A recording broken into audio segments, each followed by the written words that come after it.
Welcome मित्रों, यदि आप रैगिंग से रिलेटेड इंटरव्यू देने की तैयारी कर रहे हैं तो यह वीडियो आपके लिए इम्पोर्टेंट है, क्योंकि इस वीडियो में हम लोग देखेंगे कि इंटरव्यू में जाने से पहले मुख्य रूप से किन किन बातों पर फोकस किया जाता है। आपको जानकर ताज्जुब होगा कि हर साल 10,000 से ज़्यादा आवेदक सिर्फ 200 रीगर पदों के लिए इंटरव्यू देते हैं। इस वीडियो में हम लोग रैगिंग जॉब्स के कंपटीशन व्यू में गहराई से बात करेंगे और इंटरव्यू में आपकी मदद करने के लिए जरूरी सुझाव साझा करेंगे। बेहतरीन रिज्यूम तैयार करने से लेकर कम्युनिकेशन की कला में महारत हासिल करने तक जाने की कैसे एक अविश्वसनीय छाप बना सकते हैं और इस उच्च मांग वाले क्षेत्र में अपने सपनों की स्थिति को कैसे सुरक्षित कर सकते हैं। मित्रों, रीगर इंटरव्यू कठिन हो सकते हैं और कई उम्मीदवारों को आम चुनौतियों का सामना करना पड़ता है। जब क्लाइंट पूछता है कि मैं आपको काम पर क्यों रखूं, सबसे बड़ी बाधाओं में से एक तकनीकी सवालों से निपटना है जो वास्तव में आपके कौशल को परख सकते हैं। तकनीकी सवालों का मतलब सीलिंग का लोड कैपेसिटी निकालना, उचित टैकल्स का चुनाव करना, टूल्स टैकल्स के प्रकार, हैंड सिग्नल्स की जानकारी रखना इत्यादि। इसलिए आपको इंटरव्यू में जाने के पहले इनके बारे में जानकारी ले लेनी चाहिए। इसके लिए आप इस चैनल के प्लेलिस्ट का अवलोकन कर सकते हैं। वहां आपको तकनीकी से संबंधित अनेकों वीडियो मिल जाएगी। इंटरव्यू में अगली समस्या आती है आपसे जटिल अवधारणाओं को समझाने या साक्षात्कारकर्ता को अतीत में आपके सामने आई किसी कठिन समस्या के बारे में बताने के लिए कहा जा सकता है। बोले तो आपके काम करते समय काम से रिलेटेड कोई समस्या आई हो और आपने उस समस्या को कैसे दूर किया। इस प्रकार के सवालों का भी आंसर याद कर लेना चाहिए। जैसे आप बोल सकते हैं, एक बार क्रेन से लिफ्टिंग शिफ्टिंग करते समय क्रेन ऑपरेटर को हैंड सिग्नल दिखाई नहीं दे रहा था, जिसके कारण लिफ्टिंग में समस्या आ गई। फिर हम लोगों ने एक अन्य सिग्नल मैन को भी लगाया।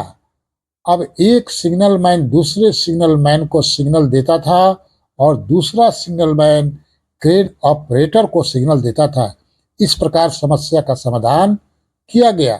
मित्रों, क्लाइंट इंटरव्यू में एक और चुनौती है अपने प्रासंगिक अनुभव को प्रदर्शित करना और यह साबित करना कि आपके पास नौकरी के लिए आवश्यक कौशल और ज्ञान है।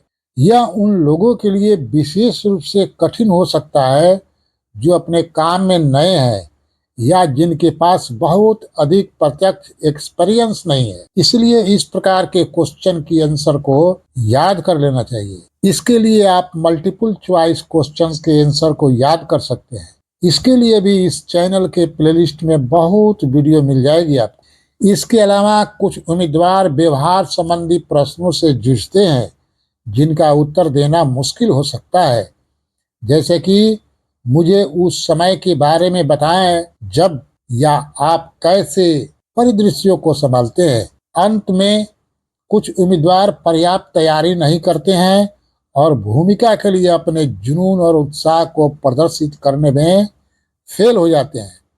वास्तव में अलग दिखने के लिए आपको अपनी तकनीकी विशेषज्ञता, साथ ही दबाव में अच्छी तरह से काम करने, प्रभावी ढंग से संवाद करने और गंभीरता से सोचने की अपनी क्षमता का प्रदर्शन करने में सक्षम होना चाहिए।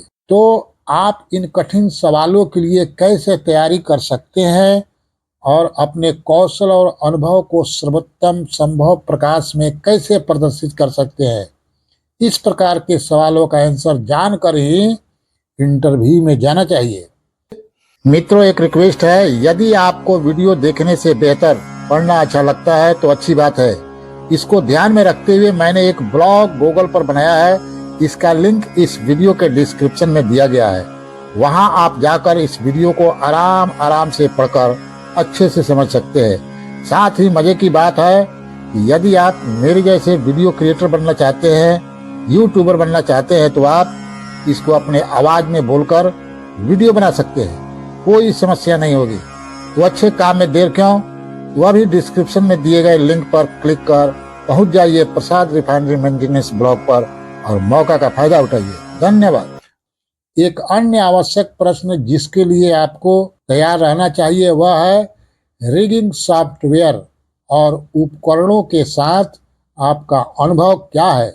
यह आपके तकनीक कौशल को प्रदर्शित करने और अतीत में आपके द्वारा किए गए किसी भी प्रासंगिक प्रोजेक्ट के बारे में बात करने का एक शानदार अवसर है। आपसे एक और सवाल पूछा जा सकता है कि आप रिगिंग कार्य में सेफ्टी कैसे सुनिश्चित करते हैं। यह भूमिका का एक इम्पोर्टेंट पहलू है मित्रों, और आपको विवरण पर अपने ध्यान, रिस्क असेसमेंट, मूल्यांकन कौशल और सेफ्टी प्रोटोकॉल का पालन करने की क्षमता के बारे में बात करने के लिए तैयार रहना चाहिए। और आजकल तो किसी भी इंटरव्यू में सेफ्टी से रिलेटेड लगभग 50% क्वेश्चन होते ही हैं। इसलिए रिगिंग में सेफ्टी के बारे में पूछे जाने वाले क्वेश्चंस के आंसर्स को भी गंभीरता से लेना चाहिए। जब व्यवहार संबंधी प्रश्नों की बात आती है तो आपसे पूछा जा सकता है कि मुझे उस समय के बारे में बताएं जब आपको रिगिंग समस्या का निवारण करना पड़ता था, या आप किसी कठिन क्लाइंट को कैसे संभालते हैं। मित्रों, ये प्रश्न आपके समस्या समाधान कौशल, कम्युनिकेशन कौशल और दबाव में अच्छी तरह से काम करने की क्षमता का परीक्षण करने के लिए डिजाइन किया गया है। यह प्रश्न इन जरूरी सवालों के अलावा कुछ ऐसे सवाल भी हैं जो आपको एक उम्मीदवार के तौर पर अलग पहचान दिला सकते हैं। एक उदाहरण है, आपको क्या लगता है कि सफल रिगिंग ऑपरेशन के सबसे महत्वपूर्ण पहलू क्या है। मित्रों, यह सवाल दिखाता है कि आप भूमिका और पूरे उद्योग के बारे में गंभीरता से सोच रहे हैं। इस प्रकार के सवालों का जवाब भी इस चैनल पर आपको मिल जाएगा। एक अन्य उदाहरण है, क्या आप मुझे किसी विशेष रूप से चुनौतीपूर्ण रिगिंग प्रोजेक्ट के बारे में बता सकते हैं जिस पर आपने काम किया था और आपने किसी भी बाधा को कैसे पार किया। यह प्रश्न आपके त्वरित सोचने और जटिल विचारों को संप्रेषित करने की क्षमता को दर्शाता है। उदाहरण के लिए मान लीजिए कि आपसे यह प्रश्न पूछा गया है, क्या आप मुझे किसी विशेष रूप से चुनौतीपूर्ण रिगिंग परियोजना के बारे में बता सकते हैं जिस पर आपने काम किया था और आपने किसी बाधा को कैसे पार किया। एक अच्छा जवाब कुछ इस तरह आप दे सकते हैं, सर, मैं अपनी पिछली भूमिका में मैंने एक ऐसे प्रोजेक्ट पर काम किया जिसमें एक बड़े आउटडोर कंसर्ट स्टेज को तैयार करना शामिल था। चुनौतीपूर्ण हिस्सा यह था, यह स्टेज ढलान पर स्थित था और हमें यह सुनिश्चित करना था कि जान माल की हानि से बचने के लिए रिगिंग सुरक्षित हो। मैंने प्रोजेक्ट मैनेजर और टीम के बाकी सदस्यों के साथ मिलकर एक कस्टम रिगिंग समाधान तैयार किया जिसमें साइट की अनूठी चुनौतियों को ध्यान में रखा गया था। हमें समस्या का समाधान करना था और एक ऐसा समाधान निकालने के लिए रचनात्मक रूप से सोचना था जो सुरक्षित और प्रभावी दोनों हो। मित्रों, संक्षेप में कहें तो जब बात रिगर इंटरव्यू में सफल होने की बात आती है तो तैयारी बहुत जरूरी होती है। जरूरी सवालों से खुद को परिचित करके और अपने जवाबों का अभ्यास करके आप अपनी तकनीक विशेषज्ञता का प्रदर्शन कर सकते हैं, अपने प्रासंगिक अनुभव को दिखा सकते हैं और प्रतिस्पर्धा से अलग दिख सकते हैं। वीडियो देखने के लिए बहुत बहुत धन्यवाद। और हाँ, अपने खुद के इंटरव्यू की अनुभव या आपके पास जो प्रश्न हैं उन्हें नीचे कमेंट करना न भूलें। इसके अलावा इंटरव्यू की तैयारी के लिए और अधिक सुझाव और सलाह के लिए मेरे अन्य वीडियो देखना न भूलें। Best of luck.